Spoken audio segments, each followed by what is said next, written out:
The moment no one was supposed to notice. The billionaire signed the document at 9:17 p.m. At 9:18, his entire empire legally stopped being his, and the only person who noticed was a poor waitress no one had spoken to all night. The pen scratched softly against the paper, a quiet sound drowned out by the hum of the city outside the glass walls. Below them, traffic flowed endlessly, people rushing home, unaware that a fortune was disappearing in a silent room above their heads. "Congratulations," the lead lawyer said with a thin smile. "This is the final step." The billionaire exhaled. For the first time in months, his shoulders relaxed. He believed the nightmare was over. The lawsuits, the pressure, the endless negotiations, all of it was supposed to end with that signature. He didn't read the page. He trusted the man sitting across from him. Behind them, near the wall, stood the waitress, still, quiet, invisible. Her tray rested against her hip. Her shift had already run long, and her feet ached. She was thinking about how much longer she had to stand there when she heard a whisper that didn't belong in a room like this. "Once he signs, we're finished here." It wasn't relief in the voice, it was certainty. Her eyes lifted. The billionaire turned the page. The lead lawyer leaned forward, his fingers brushing the edge of the documents, smooth, casual, almost loving. And then, so quickly it could have been an accident, he slid one page out of the stack and replaced it with another. The waitress's breath caught. She didn't know contracts, she didn't understand legal language, but she knew patterns. She had cleaned offices for years, late nights, empty boardrooms. She had seen deals prepared, rearranged, corrected, and she knew one thing for certain. That page did not belong there. The numbers were different. The spacing was wrong. The page number skipped. The billionaire signed again. Ink sealed paper. Paper sealed fate. The waitress felt her heart pounding in her ears. This wasn't her place. This wasn't her world. People like her didn't interrupt men like them. But as the pen lifted for the final time, she realized something terrifying. If she stayed silent, no one would ever know the truth. The lawyers were already standing, chairs scraped softly against the floor. The deal was done. Quick pause. If stories like this matter to you, take a second to subscribe. It helps this channel keep telling stories that deserve to be heard. Now, back to the story. And the waitress had only seconds left to decide whether she would risk everything or walk away and let a man lose his life's work forever. The room moved on, as if nothing had happened. That terrified her most. The lawyers gathered their folders with calm efficiency.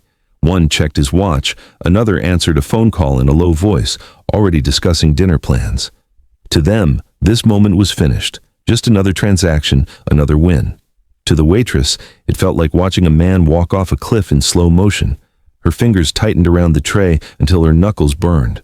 She could still see the page in her mind, the way it didn't fit, the way it had been slipped in so smoothly. Too smooth, like it had been practiced. Her heart pounded harder with every second she said nothing. What if I'm wrong? The thought struck her like ice. What if she embarrassed herself? What if she lost her job? Worse, what if she was thrown out and laughed at for thinking she understood something meant for people like them? Her throat dried. She remembered her mother's voice from years ago, tired but firm. Keep your head down. Don't draw attention. People like us survive by staying invisible. That's what she had always done. Stayed invisible. The billionaire stood, buttoning his jacket. For the first time, she saw his face clearly. Not the confident man from magazine covers, but someone exhausted, relieved, vulnerable. He believed he was safe. That belief sat in her chest like a stone. The lead lawyer stepped closer to him, extending a hand. "You made the right decision," he said. His smile never reached his eyes. Something about that smile sent a chill through her. Her legs felt weak. Her mind screamed at her to stay quiet, to let the moment pass. This wasn't her responsibility. This wasn't her fight. But then another memory surfaced, uninvited and sharp. Her father at the kitchen table years ago, staring at papers he didn't understand. The same confusion, the same trust, the same quiet confidence that everything would be fine. It hadn't been. She swallowed hard. Her mouth opened, then closed again. Not yet, she told herself. Just wait. Think. The lawyers began moving toward the door. Once they walked out, it would be too late. Her pulse raced. The tray trembled slightly in her hands. She shifted her weight, taking a half step forward, then froze as the lead lawyer glanced back at her. Their eyes met. For a brief, terrifying moment, she thought he knew. His gaze lingered, cold, measuring, before he turned away. That was it, her last chance. The billionaire reached for his phone. If she spoke now, every eye in the room would turn on her. If she didn't, the words pressed against her chest, desperate to escape. And just as the door handle clicked, she took a breath. "Sir." The word barely escaped her lips. At first, no one reacted. The billionaire's hand was already on his phone. One of the lawyers had the door half open. The meeting, his future, was seconds from being sealed into history. "Sir," she said again, louder this time. Everything stopped. The door froze mid-open. The lawyers turned slowly, irritation flashing across their faces. The lead lawyer's smile disappeared completely. The billionaire looked up. "Yes?" he asked, polite, distracted. "Is there a problem?" Her mouth went dry. Every instinct screamed at her to apologize and step back, to say she was mistaken, to retreat into invisibility like she always had. But now that all eyes were on her, the weight of what she'd seen pressed harder than her fear. I think, her voice trembled. She swallowed and forced herself to continue. "I think you may have signed the wrong document." The room didn't explode. It went silent, so silent she could hear her own breathing. Then someone laughed, a short, dismissive sound from the far end of the table. The lead lawyer stepped forward, his tone calm, almost amused.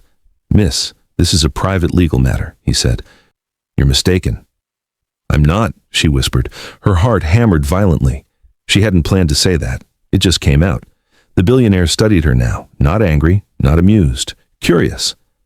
"What makes you think that?" he asked. The lead lawyer cut in sharply. "With all due respect, she doesn't know what she's talking about." Security shifted near the wall. The waitress felt her knees weaken.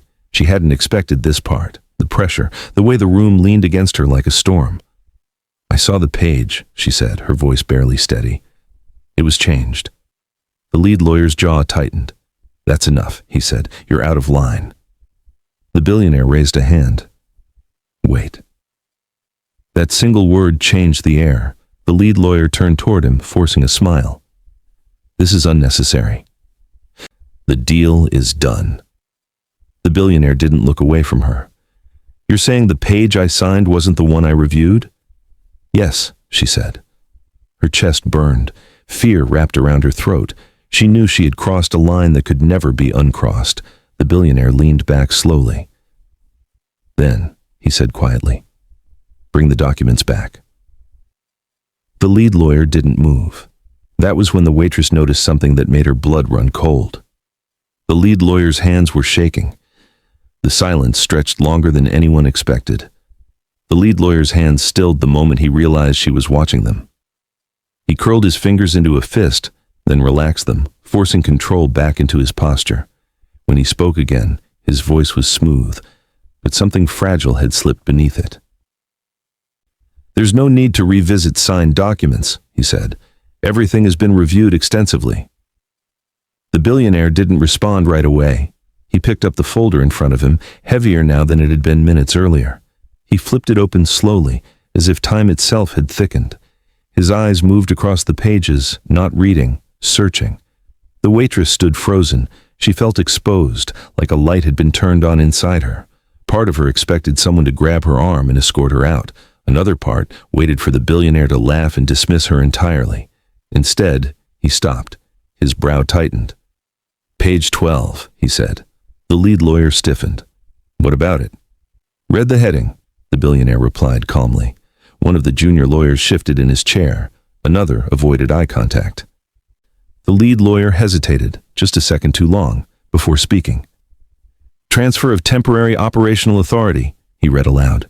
The waitress's stomach dropped. "That's not what it said before," she blurted out, fear breaking through her control. "It said—" The lead lawyer snapped his head toward her. "Enough!" The word cut through the room like a blade. The billionaire's gaze sharpened. "What did it say before?" The waitress's mouth went dry. Her mind raced. She didn't know the exact wording, only the feeling, the wrongness of it. It said permanent, she said softly. Permanent transfer. No one breathed. The junior lawyer's face drained of color. That's impossible, the lead lawyer said quickly. You're misremembering. The billionaire closed the folder, slowly, deliberately. I want an independent review, he said. The lead lawyer's smile vanished completely. That would delay everything. That's the point, the billionaire replied. The room shifted. Power, once comfortably settled, now moved unpredictably between them. The waitress felt dizzy. She had done it. She had stopped the deal, or so she thought. The lead lawyer leaned closer to the billionaire, lowering his voice. You hired me to protect you, he said. Trust me. The billionaire looked at him for a long moment. Then he said something that made the waitress's chest tighten. Call security, he said. Her heart skipped, but his eyes weren't on her. They were locked on the lead lawyer. And in that moment, the waitress realized something terrifying. This wasn't over. It was just beginning. The sound of approaching footsteps echoed in the hallway outside. Security. The waitress's stomach twisted painfully. For a brief, foolish second, she wondered if she had misunderstood everything, if she had destroyed her own life over a mistake that wasn't real. The weight of every eye in the room pressed against her chest. The lead lawyer straightened his tie, regaining his composure. This is unnecessary, he said calmly. You're letting a server disrupt a legally binding process. The word server stung. The billionaire didn't look away from him. I'm letting a witness finish speaking. The waitress's breath caught. Witness. She had never been called that before. Security entered, 2 men in dark suits. They paused, uncertain, reading the tension in the room. Please, the lead lawyer said smoothly, gesturing toward her. Escort her out. No, the billionaire said, 1 syllable, final. The security men hesitated. The billionaire turned to the waitress. Tell me exactly what you saw, he said. His voice was calm, but there was an edge beneath it now. Her hands shook. She clasped them together to hide it. I saw him change the page, she said, right before you signed the second time. The lead lawyer laughed sharply. That's absurd. It was page 12, she continued, surprising herself with the steadiness creeping into her voice. The numbers didn't line up with the rest of the document. The margins were tighter, and the page number skipped. Silence followed. One of the junior lawyers swallowed hard. The billionaire's eyes flicked toward him. Is that true? The junior lawyer opened his mouth, then closed it. That hesitation spoke louder than any confession. The lead lawyer's voice hardened. You're intimidated. Sit down. The billionaire raised a hand again. Answer him, he said. The junior lawyer's gaze dropped to the table. The page wasn't part of the original draft, he said quietly. The room seemed to tilt. The waitress's knees nearly gave out. The lead lawyer stepped back, his face tightening. You're making a mistake, he said to the billionaire. You don't understand what's at stake. The billionaire leaned forward. Oh, I do now. Security shifted again. The billionaire stood. This meeting is adjourned, he said. No one leaves. The waitress's heart slammed against her ribs. She had expected to be dismissed. Instead, she was trapped in a room with powerful men and a lawyer who now looked at her like she had just signed her own sentence. And as the doors locked behind security, she realized something chilling. People with this much to lose didn't forgive. They erased. The doors clicked shut behind the security men. The sound was soft, but final. The waitress flinched. She hadn't realized how much she'd been relying on the idea of escape until it disappeared completely. The room felt smaller now, the air heavier, like it had thickened around them. No one spoke. The billionaire remained standing, his hands resting on the back of his chair. His eyes moved slowly across the room, reading faces, measuring, recalculating. The lead lawyer broke the silence with a forced chuckle. Let's not dramatize this, he said. A misunderstanding doesn't justify this kind of reaction. The billionaire finally turned toward him. You called it temporary, he said. She called it permanent. One of you is lying. The lawyer's smile twitched. You're trusting a waitress over your legal counsel? The waitress's chest tightened at the word again. Waitress. As if it erased her humanity. As if it explained why her voice shouldn't matter. She stared at the floor, suddenly afraid that if she met his eyes again, she'd crumble. The billionaire didn't answer immediately. Instead, he walked to the window. Far below, the city pulsed with life, bright, careless, unaware. For a moment, she wondered how many lives were quietly breaking in rooms like this, hidden behind glass and power. "You know what bothers me most?" the billionaire said softly. "Not the page, not even the betrayal." He turned around. "It's how confident you were," he said, looking directly at the lead lawyer. "You were certain no one would question it." The lawyer stiffened. The billionaire's gaze shifted, unexpectedly, to her. "And you," he said gently, "were certain enough to risk everything." Her breath caught. "I didn't want to," she admitted. "I almost didn't say anything." "Why did you?" he asked. Her throat burned. Images rushed through her mind. Her father, that kitchen table, the silence afterward. "Because I've seen what happens when people stay quiet," she said. The room felt still again. The lead lawyer watched her closely now, no longer hiding his resentment. His eyes were sharp, calculating. The billionaire nodded slowly. "Thank you for your honesty." Then he said something that made her heart drop. "You're going to stay." The lawyer's head snapped up. "This is ridiculous." "No," the billionaire said. "This is necessary." He turned to security. "Escort everyone else out. Everyone except her." The waitress's breath faltered. As the lawyers filed out, the lead lawyer paused at the door. He looked back at her, not with anger this time, but something colder. A promise. The door closed. She was alone in the room with the billionaire, and she had never felt more exposed in her life. The silence between them felt louder than the confrontation before. The billionaire remained standing for a moment longer, as if unsure whether sitting would make this too formal or too personal. Finally, he pulled out a chair and sat across from her, leaving the wide table between them like a border neither knew how to cross. "You can sit," he said. She hesitated, then lowered herself into the nearest chair. Her legs trembled the instant she stopped standing. She clasped her hands tightly in her lap, afraid they would give her away. "I need to understand something," he said calmly, "and I need you to be honest." She nodded, though fear crawled up her spine. "You noticed details trained professionals missed," he continued. "That doesn't happen by accident." Her first instinct was to deny it, to make herself smaller, but she was too tired for lies. "I clean offices at night," she said quietly. "I have for years, boardrooms, law firms, corporate floors." He listened without interrupting. "I don't understand all the words," she went on, "but I've seen contracts change. I've watched people panic over one sentence. I learned to notice what doesn't belong."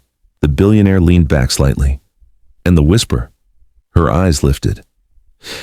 "You heard that?" "I saw you react," she swallowed. "They said once you signed, it was done. Not safe, not resolved. Done." Something flickered in his eyes. Recognition, perhaps. "You realize," he said slowly, "that if you're wrong, this will cost me millions in penalties." "I know," she said. "And if you're right?" She didn't answer. He studied her for a long moment. Then he asked the question she hadn't expected. "Did they ever do this to you?" Her breath hitched. She hadn't planned to tell him, hadn't planned to say it out loud ever again. "My father," she said softly. "He trusted a lawyer, signed what he was told to sign. We lost our house 3 months later." The billionaire looked down at the table. "That's why you spoke up," he said. Not a question. She nodded. "I don't know what happens next," she whispered, "but I didn't do this for money." "I believe you," he said. The words landed heavier than she expected. Then his phone vibrated. He glanced at the screen, and his expression changed. "This isn't over," he said quietly. Her heart sank. "What is it?" she asked. He turned the phone so she could see. A message from an unknown number.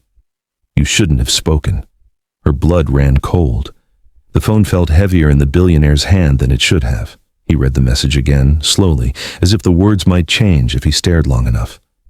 "You shouldn't have spoken." The waitress's chest tightened. Her first instinct was to look toward the door, even though she knew it was locked. "Is that from him?" she asked quietly. I don't know yet, the billionaire replied. But the way his jaw tightened told her he already suspected the answer. He turned the phone face down on the table. I want you to understand something, he said, lowering his voice. People who manipulate deals at this level don't panic unless they've been exposed. Her fingers dug into her palms. So why do I feel like I'm the one in danger? Because you are, a voice inside her answered. He stood and walked toward the door, speaking into his phone as he moved. I need internal security. Now, no one in or out. He ended the call and turned back to her. For the moment, you're safer here than outside, he said. That didn't comfort her. She thought of her small apartment, her long walks home after late shifts, the predictable routes she took every night. Her breath became shallow. I didn't mean to cause this, she said. You did the right thing, he interrupted gently. But doing the right thing has consequences. The words settled over her like a cold blanket. He returned to the table and opened the document again. This time, he didn't rush. He read every line carefully, his finger tracing the clauses. This wasn't a mistake, he said finally. It was engineered. Her stomach dropped. By who? She asked. He didn't answer right away. Not just one person, he said at last. This required cooperation. The idea made her dizzy. More than one person had been willing to ruin him, and now they knew she existed. A soft knock echoed at the door. Both of them turned. Security. The billionaire exhaled slowly. Good. The door opened just enough for a guard to speak. Sir, we found something. What? He asked. The guard hesitated, then glanced at her. The billionaire nodded. She stays. The guard swallowed. The original draft. It's missing.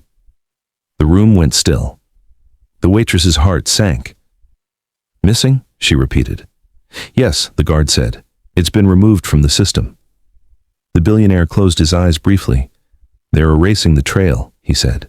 The waitress felt a chill crawl up her spine. If the proof was gone, then all they had left was her word. The room felt colder. Not physically, but emotionally, like the warmth had been drained from it the moment the guard said the proof was gone.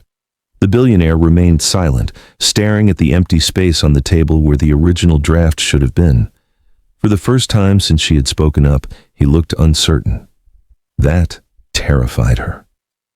If the draft is missing, she said carefully, then how do you prove it? He didn't answer right away. Security closed the door again, sealing them inside the room. The sound echoed, final and heavy. We prove intent, the billionaire said finally, or we don't. Her heart sank. The lead lawyer's words from earlier echoed in her mind. You don't understand what's at stake.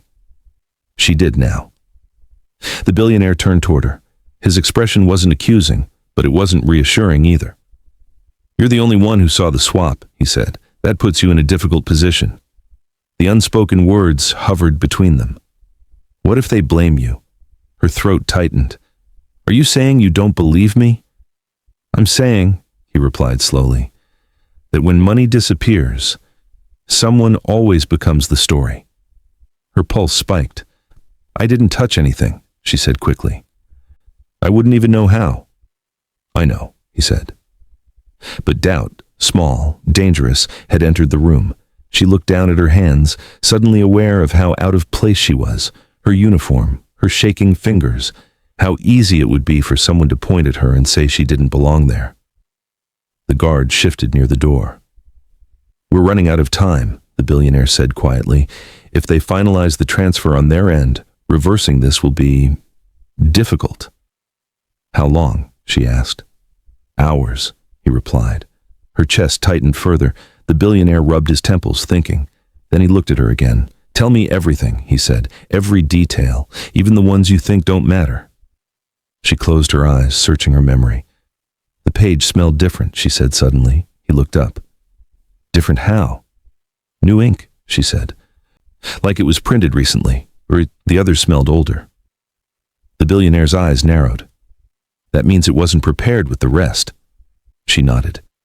And when he switched it, his hand covered the bottom corner, like he didn't want anyone to see the number. The billionaire stood abruptly. That's it, he said. What? She asked. There's one place they wouldn't think to erase, he said. Hope flared, brief and fragile. Where? She asked. He met her eyes. The security cameras. Her heart skipped. Then the guard spoke softly. Sir. Both of them turned. The camera covering this room, he said, was disabled for maintenance. The silence that followed was crushing. The last thread of hope snapped, and for the first time since she spoke up, the waitress wondered if the truth would be enough to save either of them. The billionaire didn't sit back down. Instead, he walked to the far end of the room, stopping just short of the darkened camera mounted high in the corner. He looked up at it for a long moment, then turned back to her. Sit, he said. She obeyed, her legs heavy, her pulse loud in her ears. This is where most people lie, he said calmly, when they realize the truth alone won't save them. Her stomach twisted. I'm going to ask you something, he continued, and how you answer will tell me everything. She nodded, bracing herself. If you're wrong, he said, you walk out of here with nothing. No apology, no protection, and I pursue this legally without you. Her throat tightened. If you're right, he went on, you'll be pulled into a fight you never asked for. You'll be watched, questioned, pressured. He stepped closer. So tell me, he said quietly, if you could take back what you said, would you? The question hit her harder than any accusation. She stared at the table, her mind racing. She thought of her job, her quiet routines, the safety of being unnoticed. She thought of the text message, the missing document, the way the lawyer's hands had shaken. And she thought of her father. She lifted her eyes. Yes, she said. The billionaire raised an eyebrow. Yes? He repeated. Yes, she said again, her voice steadier now. I would take it back. His expression hardened. But I wouldn't change it, she continued. He paused. I would still speak, she said, even knowing what it costs. The billionaire studied her face, searching for hesitation, performance, fear dressed as courage. He found only exhaustion, honest exhaustion. Finally, he nodded.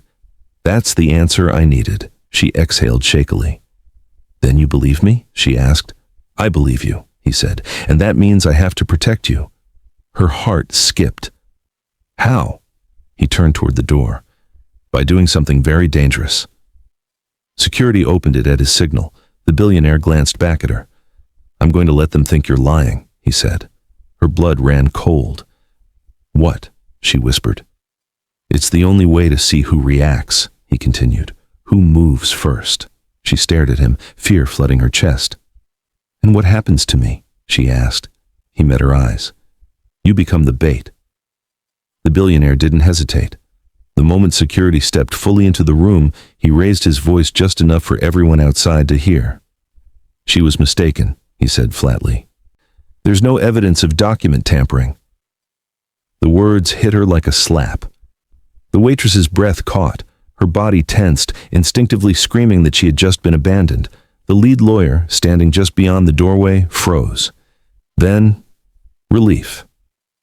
It flashed across his face for half a second before he masked it with professionalism. That's unfortunate, the lawyer said smoothly, but understandable. The billionaire turned toward the waitress. You're free to go, he said, his tone distant. Security will escort you out. Her chest burned.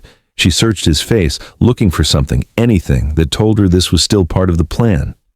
He didn't give it. Security stepped closer. Her legs felt weak as she stood. This was it. The moment she disappeared back into anonymity, carrying fear instead of truth. As they moved toward the hallway, she felt it, a presence behind her. The lead lawyer leaned toward his phone, fingers moving quickly. Too quickly. The billionaire saw it too. He turned sharply. Who are you texting? The lawyer smiled. Just updating my client. The billionaire nodded. Good. The hallway fell quiet. Then the lawyer's phone buzzed. He glanced down. His face changed, not relief this time. Alarm. Security moved instantly. Sir, one guard said quietly, someone just accessed the offshore account. The lawyer stiffened. That's impossible, he snapped. The billionaire stepped forward slowly. Is it? The lawyer's mask cracked. You said it was over, he hissed. The billionaire smiled thinly. I lied. The room exploded into motion. Security seized the lawyer's arms as his phone slipped from his hand. clattering across the floor. The waitress stared, heart pounding, as the truth surfaced violently. The lawyer struggled, his composure gone. "You don't understand," he shouted. "This deal wasn't just about you." The billionaire picked up the fallen phone. "I understand enough," he said. He turned toward the waitress. "Stay where you are." Her knees shook. She realized something in that moment. The trap hadn't just exposed the lawyer. It had exposed something much bigger. And whatever it wasn't finished yet. The lead lawyer stopped struggling the moment the billionaire lifted the phone. Not because he had given up, but because he understood something had gone terribly wrong. Security dragged him toward the wall, forcing him into a chair. His breathing was uneven now, the calm arrogance gone, replaced by calculation. He was already thinking, how much damage could be contained, who could still be protected. "This won't end the way you think," the lawyer said quietly. The billionaire didn't look at him. He was scrolling through the phone, his expression darkening with every second. "You moved fast," the billionaire said. "Shell accounts, encrypted transfers, multiple beneficiaries." The lawyer laughed weakly. "You always did underestimate how big this was." The waitress felt her chest tighten. "How big?" she asked before she could stop herself. Both men turned toward her. The billionaire hesitated, then answered. "This wasn't just about bankrupting me," he said. "It was about control, board votes, market shifts, jobs, thousands of them." Her stomach dropped. The lawyer leaned back despite the guards gripping his shoulders. "You were a problem," he said. "Too independent, too difficult to steer." The billionaire nodded slowly, as if something painful had finally clicked into place. "And I was replaceable," he said. "Yes," the lawyer replied simply. The word echoed. The waitress felt suddenly small again, not because of who she was, but because of how easily lives could be rearranged by people who would never meet them. A sharp vibration broke the silence. Another phone. Security stiffened. "Sir, we've got movement." "Where?" the billionaire asked. "Press channels," the guard said. "A story just dropped." The billionaire's eyes narrowed. "About what?" The guard swallowed. "About a waitress falsely accusing a respected attorney and disrupting a major corporate deal." The waitress's breath left her lungs, her name, her face, already being written into a lie. The lawyer smiled faintly. "You needed proof," he said. "I needed time." The billionaire closed his eyes briefly. "They're not just erasing evidence," he said. "They're rewriting the story." The waitress felt panic surge through her chest. "They'll destroy me," she whispered. The billionaire opened his eyes. "No," he said firmly. "They tried." He turned to security. "Lock this building down," he ordered, "and get me every copy of that story." Then he looked at her. "You stepped into this whether you wanted to or not," he said, "and now they've made a mistake." She swallowed. "What mistake?" "They made you visible," he said. "And that," he added quietly, "means we can fight back." The screen lit up one after another. Phones, tablets, a large monitor on the wall, everywhere. The same image stared back at her. Her, taken from a distance, cropped poorly, her uniform visible, her face frozen in a moment she didn't remember posing for. The headline burned. "Hotel waitress disrupts multi-million-dollar deal with false claims." Her legs weakened. "That's not what happened," she whispered, though no one was accusing her out loud. Security stood tense, scanning the room. The billionaire stared at the screen, his jaw set. "They moved fast," he said. "Faster than I expected." Her phone vibrated in her pocket. She hesitated before pulling it out. Unknown number. Another message. "You still have time to walk away." Her hands shook so badly she nearly dropped the phone. "They're threatening me," she said, holding it out. The billionaire read the message, then another that followed immediately. "This story ends badly for you." He inhaled sharply through his nose. "They're trying to isolate you, make you doubt yourself."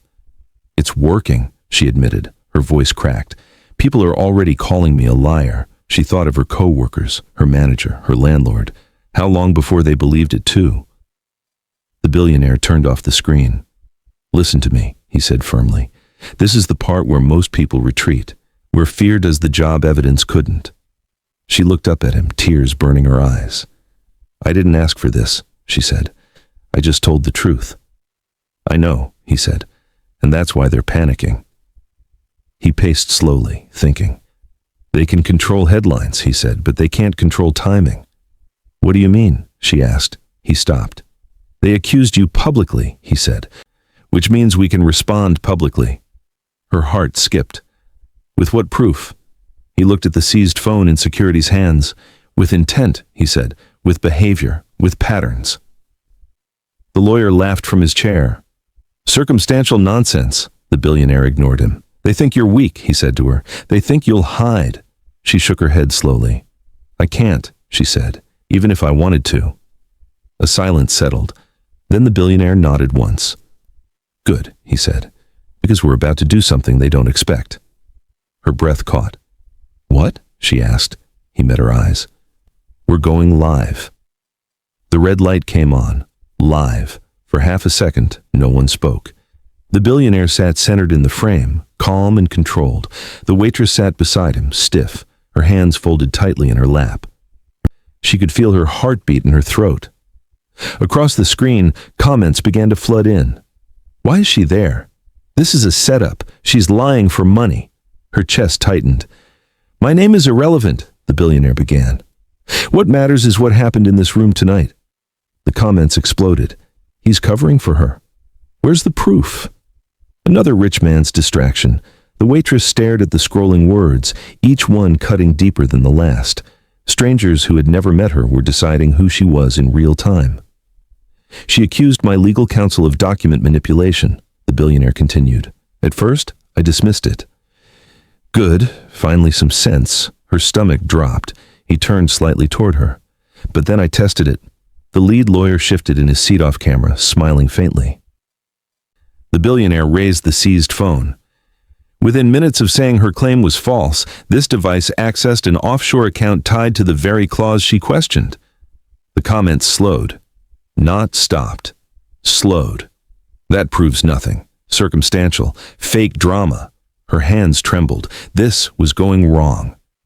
The billionaire leaned closer to the camera. I expected skepticism, he said. What I didn't expect was how quickly the narrative would turn on one person. He looked at her. And that, he said, is the point. The waitress swallowed hard. They didn't attack me, he continued. They attacked her, because she was easier. The comments shifted again. Why her? What does she gain? The billionaire nodded. Nothing. Silence. She gains nothing, he repeated. No money, no power, only risk. The waitress felt tears sting her eyes. And yet, he said, she spoke. For the first time, the comments hesitated. A new message flashed on screen from a verified account. If she's lying, why silence her instead of suing her? Another followed. Why delete drafts if nothing was changed? Her breath caught. The lead lawyer's smile faded. The billionaire looked straight into the camera. They thought going live would destroy her, he said. Instead, it exposed them. The red light stayed on, and for the first time since she spoke up, the world began to listen. The shift was subtle, but unmistakable. The comments didn't stop, but their tone changed. Accusations gave way to questions. Questions turned into doubt, and doubt, slowly, dangerously, began pointing in the wrong direction, not at her, at them. The billionaire felt it too. He straightened slightly, as if sensing the momentum tilt. That's when the counterattack came. His phone vibrated violently on the table, once, twice, then non-stop. Security leaned in. Sir, your board is convening an emergency session. The lead lawyer laughed under his breath. Told you, he said. This is bigger than you. The billionaire ignored him, scanning messages rapidly. His expression hardened. They're forcing a vote, he said. If it passes, I lose authority immediately. The waitress's heart dropped. Because of me? Because you made them rush, he replied. Rushed people make mistakes. The live feed was still running. Viewers sensed the tension rising again. What's happening now? Why does he look worried? The billionaire leaned toward the microphone. They're trying to silence this, he said, by removing me. The comments exploded. Then the waitress spoke. Her voice was soft, but it cut through the noise. Then remove me first. Everyone turned. What? The billionaire asked. She swallowed hard. Her hands were shaking again, but she didn't hide them this time. "If I'm the excuse they're using," she said, "take me out of the story." The billionaire stared at her. "You don't know what that means?" "I do," she said. "I'll go on record, alone, no protection, no money." The room went still. "You'll be exposed," he said quietly. "They'll tear you apart." She nodded. "They already tried." The lead lawyer's smile returned, slow and sharp. "That would be very brave." She turned toward the camera. "My name is," she began. The billionaire reached out instinctively. "Wait," she looked at him. "This is my choice," she said. She took a breath and told the world who she was. The comments froze. Her phone buzzed instantly. Unknown number. This was a mistake. She looked up. "It's too late," she whispered. Because in choosing to be seen, she had crossed a line she could never step back from.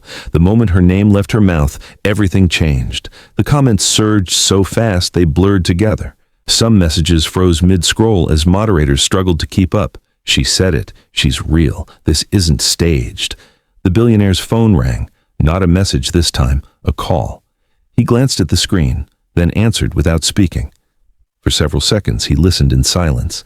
His face hardened with every word he heard. When he finally spoke, his voice was low and controlled. "You don't get to threaten her." He ended the call and turned to security. "Lock down all exits, now." The waitress's chest tightened. "What did they say?" she asked. He didn't soften it. "They know where you live." Her blood ran cold. She felt suddenly lightheaded, the room tilting just slightly. "They're trying to scare you into disappearing," he continued. "That means they're running out of options." Her mind raced to her apartment, the narrow hallway, the thin door, the familiar walk she had taken thousands of times without fear. "I can't go home," she whispered. "No," he said. "You can't." Security moved quickly, voices low, urgent. The lead lawyer watched quietly, his expression unreadable. "You should have stayed quiet," he said at last. She turned toward him, something hard settling in her chest. "So should you," she replied. The billionaire looked at her, measuring not her fear, but her resolve. "There's one more move," he said. "It's risky." She nodded. "So is telling the truth." He met her eyes. "We leak the evidence ourselves." "But you said the draft was gone," she said. "The draft is," he replied. "The pattern isn't." He gestured toward the phone in security's hands.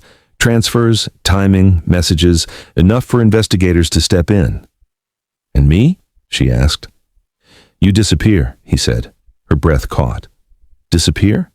"For a while," he clarified. "Protection, new location, no contact." She looked at the camera, still live.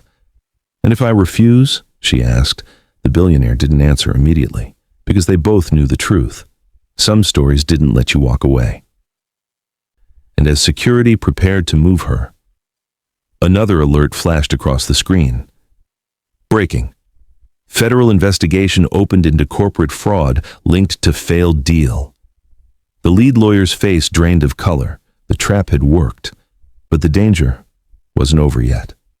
They moved quickly, not with panic, but with precision, the kind that came from rehearsed emergencies and expensive mistakes. A coat was placed around her shoulders, heavier than her uniform, unfamiliar. Security guided her through a private corridor she had cleaned dozens of times but never been allowed to use. The irony wasn't lost on her. Minutes ago, the world had known her name. Now, she was being erased. The billionaire walked beside her in silence.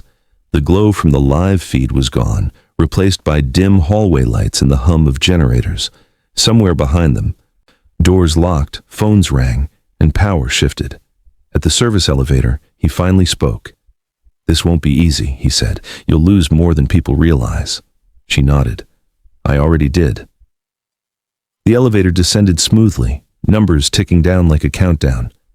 She thought about her coworkers who would hear rumors before they heard the truth, about her landlord, her manager, the quiet routines that once made her feel safe. "I don't regret it," she said suddenly. The billionaire studied her. "Most people say that at the beginning." She met his gaze. "I mean it." The doors opened to an underground garage. A dark sedan waited, engine running. Security opened the back door. She hesitated. "Will it matter?" she asked. "What I did?" He didn't answer right away. "Yes," he said finally. "But not in the way you expect." She wanted to ask more, but the moment passed. She slid into the car. As the door closed, she saw the billionaire step back into the shadows of the garage, already turning toward another crisis. The car pulled away. The city swallowed her. Hours later, alone in a safe house she'd never seen before, she sat on the edge of an unfamiliar bed. The silence was deafening. Her phone lay on the table. One message had slipped through. No number. Just words. "You chose the wrong side." She stared at the screen until it went dark, and for the first time since she had spoken up, she allowed herself to be afraid. 3 months passed. No headlines carried her name anymore.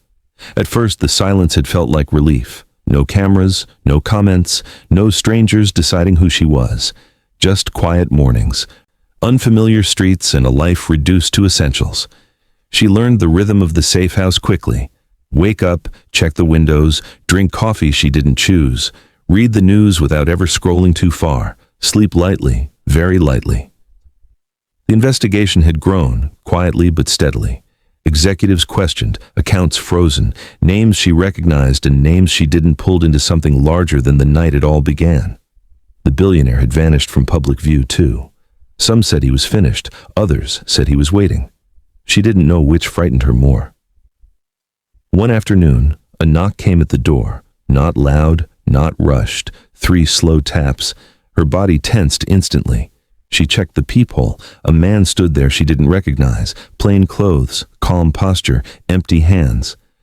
"Federal investigators," he said through the door. "We need to speak with you." Her heart hammered. This was inevitable. She had known that. She opened the door. They sat across from each other at the small kitchen table. He slid a folder toward her. "We reviewed everything," he said. "Your statement, the transfers, the timing." She waited. "And we found something you didn't know you gave us." She frowned. "What?" "A pattern," he said. "Not just in the documents, but in the people who reacted when you spoke." He opened the folder. Inside was a photograph, the lead lawyer, in handcuffs. Then another image. A board member shaking hands with someone she'd never seen. Then a final page, a list of names. "Your voice didn't just stop a deal," the investigator said. "It exposed a network." Her breath caught. "So, it mattered," she said quietly. He nodded. "More than you realize." As he stood to leave, he paused. "There's one more thing," he said. "Someone asked to see you." Her pulse spiked.